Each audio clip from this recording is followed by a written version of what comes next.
All right, folks, buckle up. SEC action continues. We got number 20 Ole Miss in Kentucky. They're about to throw down this Saturday at 3:30 p.m. on ABC. Man, this is going to be good. Two teams coming off week one wins, both trying to make a statement.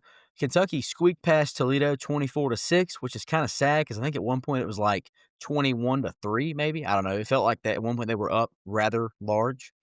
And Ole Miss absolutely ran through Georgia State 63-7. It's not a typo, 63-7.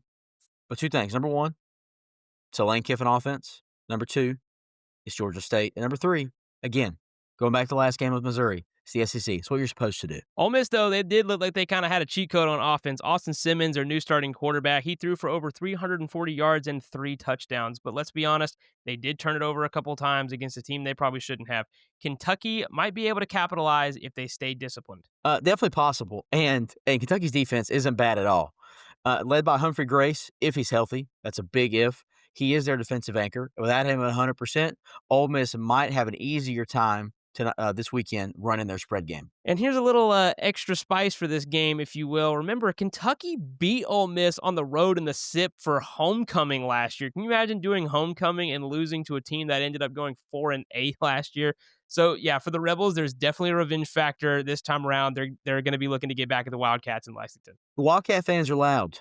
The energy in the Bluegrass State, it could be a lot if the Rebels aren't ready for the SEC atmosphere. Simmons could feel some heat in the pocket. And as a Georgia fan, trust me, Isaac isn't kidding. I know all about that. Kentucky's offense is, well, they're just trying to find their rhythm. Zach Calzada, this is the quarterback. He's a transfer quarterback, but this is the guy who beat Alabama at Texas A&M in 2021. He had a rough opener, completing just 10 passes for 85 yards.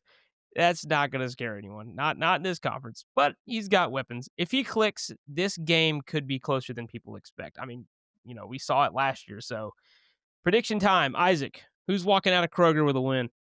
I'm gonna say whoever had the coupons. Give me the Rebels. I don't think that Kentucky's offense, they're gonna have the time. They won by 8 points against Toledo. No disrespect, but you cannot let Lane Kiffin walk into your stadium coming off an 8-point win against who?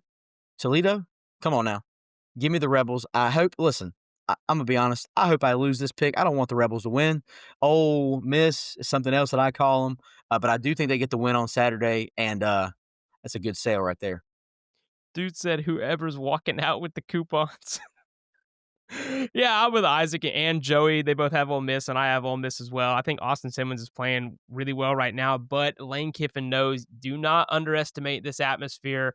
Luckily, it's not a night game, but, this is definitely that revenge factor, but you can't let it be that. You want the revenge, but it can't drive your game. You got to play smart. You got to make good decisions. You got to get the ball down the field and score. You got to hit the open man. You got to run through the hole. It's easy. You just do it, man. And so I think if Ole Miss just goes in there, play smart, does the stuff they're supposed to do, they're going to come away with the win, no problem.